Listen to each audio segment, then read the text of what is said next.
पुण्यात्माओं, एक लाल होता है, लाल, उसको किसी चांदी के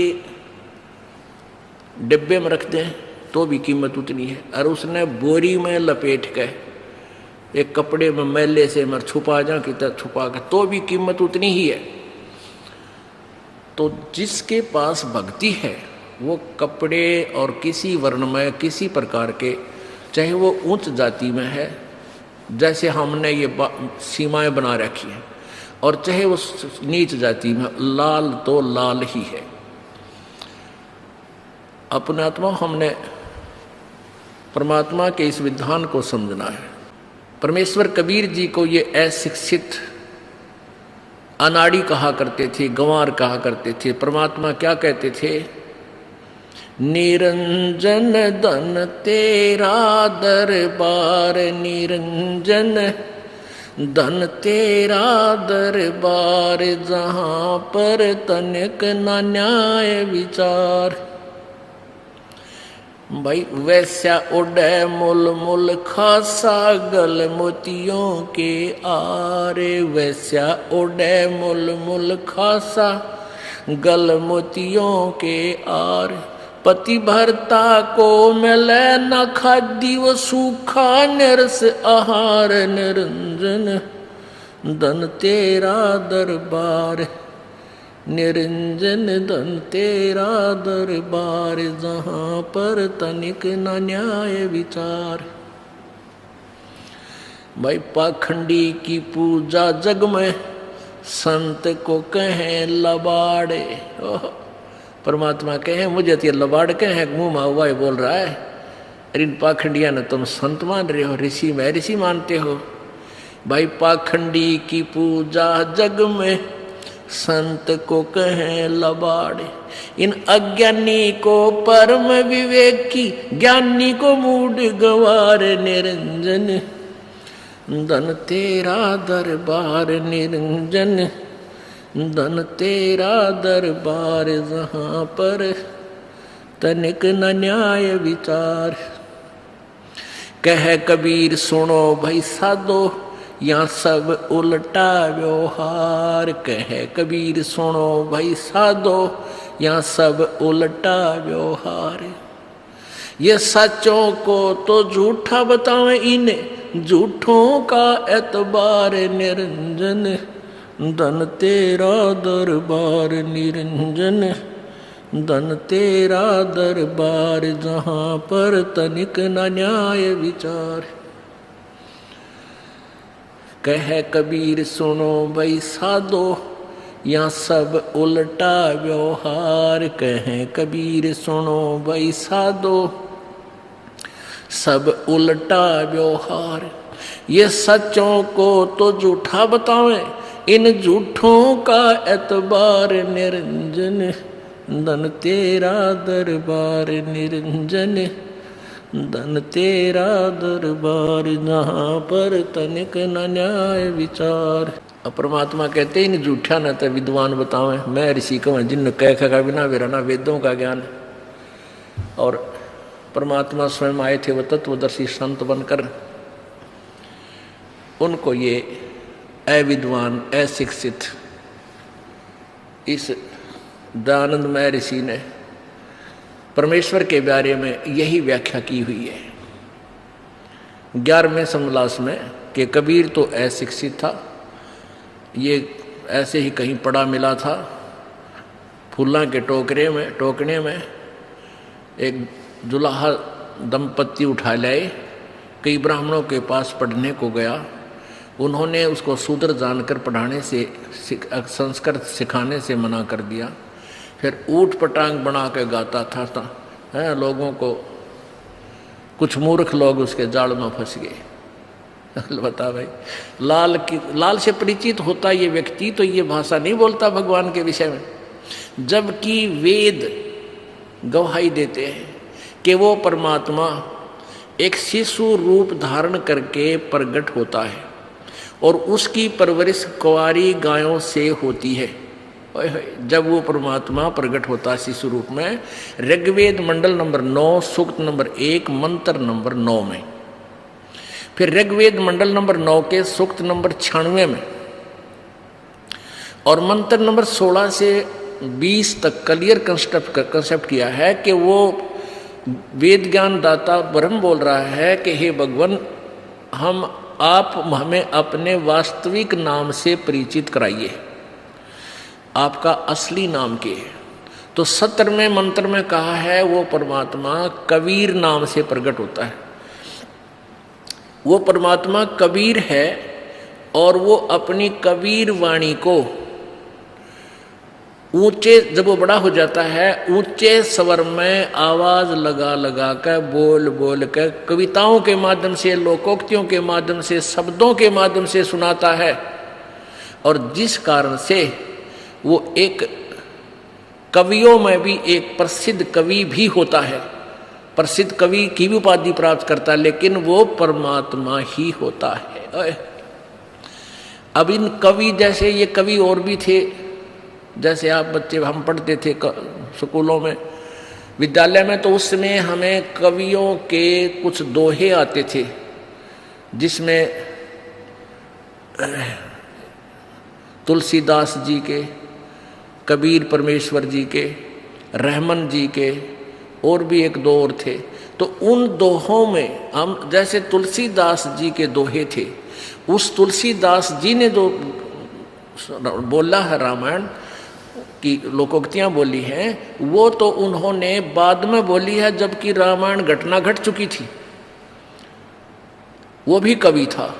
और एक परमात्मा जो पूर्ण ब्रह्म कबीर जी आए, उनके श्लोकों में, उनके दोहों में राम कृष्ण ब्रह्मा विष्णु महेश ब्रह्म परब्रह्म और सारे ब्रह्मांडों की रचना का भी ज्ञान है वो भी दोहों के माध्यम से।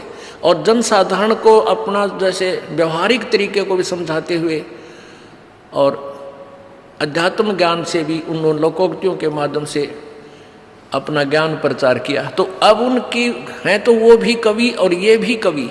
अब कवियों का की भिन्नता और परमात्मा की श्रेष्ठता उनके द्वारा बोली गई वाणी से ही हम अब तुलना कर लेंगे कि कबीर परमात्मा कवि की उपाधि प्राप्त करके भी भगवान थे और वो कवि ही थे, वो केवल काव्यकार ही थे, वो भगवान नहीं थे। उनकी वाणी, उनका सतर, उनके ज्ञान का सतर ही ये प्रमाण देगा।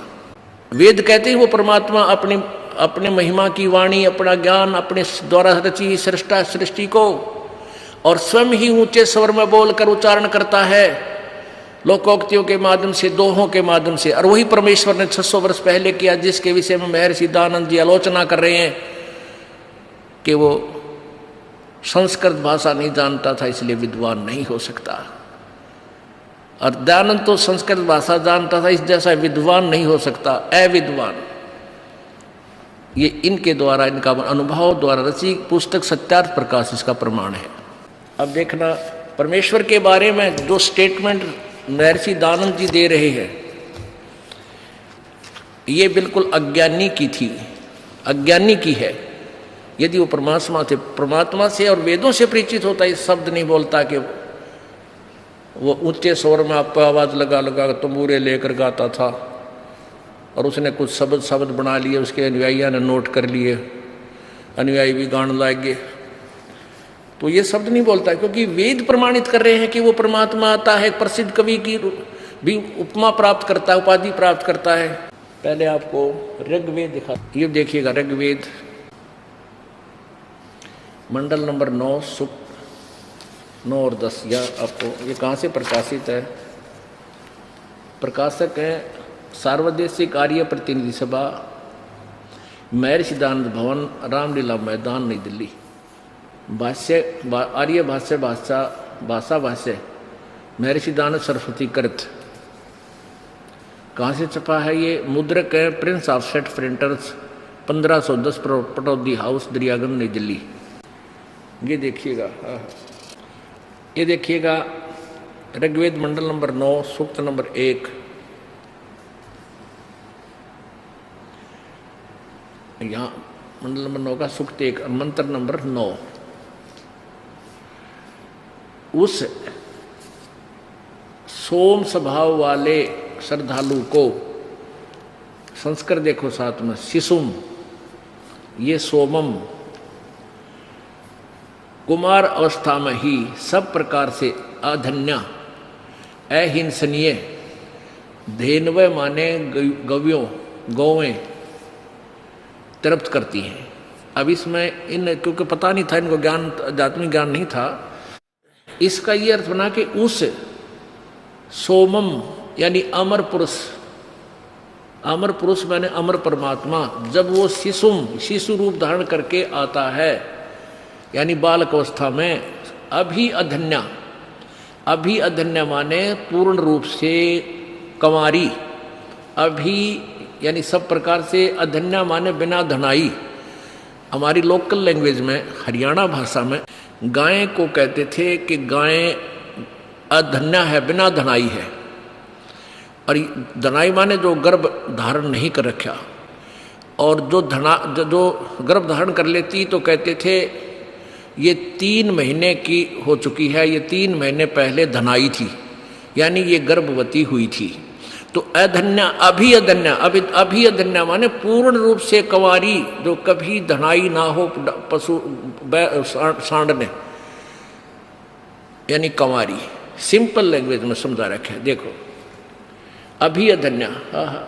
उस सोमम माने, देखो सोम स्वभाव वाले श्रद्धालु पुरुष को इस तरह के जो भैया, इमम माने उस, सोमम माने अमर पुरुष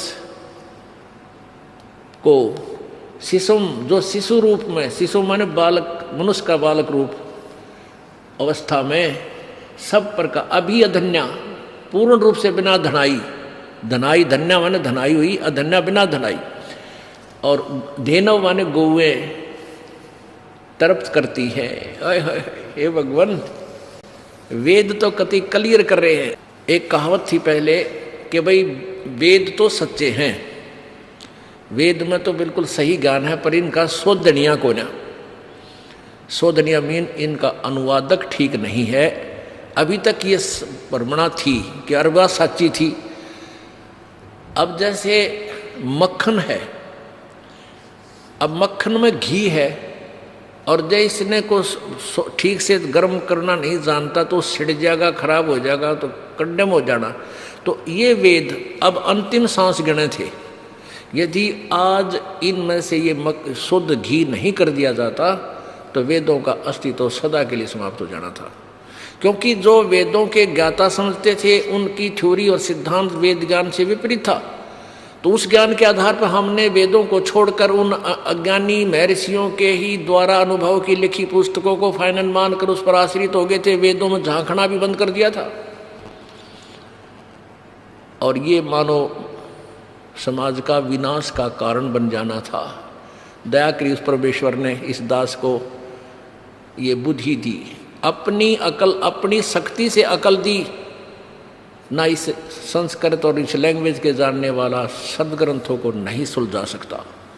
कहते हैं परमात्मा कहा करते थे कि यो तो भाई 9 मन सूत उलझ गया। क्योंकि परमात्मा वो कपड़ा बुनते थे, वो सूत हो है ना, सूत क्या एक लंबा सा वो होता था, इतना बड़ा गुच्छा सा, और वो उलझ गया ना, वो 1 महीने में नहीं सूत में आकर था, वो सुलझे नहीं था जल्दी से, थोड़ा ऐसा। और परमात्मा उदाहरण दिया कि वेदों और सदग्रंथों का यथार्थ ज्ञान जो है इन अनाड़ियों ने, अज्ञानियों ने, यो तो 9 मन सूत उलझा दिया। 9 मन अर्थात 360 किलो ग्राम यो सूत उलझा दिया। और इसको सुलझाना कौन सुलझा सके है? कहते 9 मन सूत उलझिया और ऋषि रहे झकमार, और सतगुरु ऐसा सुलझा दे जो उलझे ना दूजी बार। अब यो ज्ञान इस दास को परमात्मा ने बुद्धि दी, उस कबीर भगवान ने अब ऐसा सुलझा दिया ये सूत कि कदे इस कलयुग में तो उलझेगा नहीं। जिसने भक्ति करनी है कोई उलझा ही नहीं सकेगा। इतना क्लियर कंसेप्ट हर तरह से हो जाएगा। और अब तो दास को गालियां दे रहे हैं, उन दुष्ट लोगों के भ्रमित की हुई जनता बाद में रोया करेंगे जब इस यथार्थता से परिचित होंगे। क्योंकि ये दुष्ट लोग शुरू से ही ऐसे करते आए हैं। जैसे ईसा मसीह जी को क्रश करवा दिया उन नकली पादरियों ने, झूठे कपटियों ने, कि ये झूठ बोलता है, ये गंदा है, ये हमारे देवताओं को मना करता है। और वो गवर्नर भी उनके इतिहास में लिखा है, गवर्नर भी नो कह रहा है कि ऐसा जुल्म मत करो, ऐसे पुण्यात्मा को मत तुम ऐसा जुल्म कराओ, लेकिन वो भी उसके प्रभाव में आ गया फिर। और आज उस महापुरुष के गुणगान करते करते थूक सूख जाता है ईसाइयों का, और कितनी जनसंख्या जो उनको गुणगान कर रही है, उन दुष्टों को धिक्कार रही है। लेकिन अब केवल वो लाल खो दिया। लेकिन अब हमें ये सुअवसर मिल गया, हमारा एक सौभाग्य है कि हम आज शिक्षित हो गए और इन झूठे कपटी आचार्यों की बातों में आए नहीं, और मालिक का सहारा जब साथ है तो ये परमात्मा ने ये इस युग में पूरे विश्व तक पहुंचाना है, ये उनका वचन है। तो इस वचन को, मालिक के आदेश को जीव कैसे रोक सकता है? ये तो उसकी भूल है। तूफान को रोकने का प्रयत्न करना इस ज्ञान को रोकना मात्र है। अब देखो ये क्लियर हो गया। अब ऋग्वेद मंडल नंबर 9 सूक्त नंबर 96 का मंत्र नंबर 16, मंडल नंबर 9 सूक्त नंबर 96 और इसका मंत्र नंबर 16, इन्हीं के अनुवाद से, हे परमात्मन, गुह्यम माने सर्वोपरि रहस्य, चारु माने श्रेष्ठ।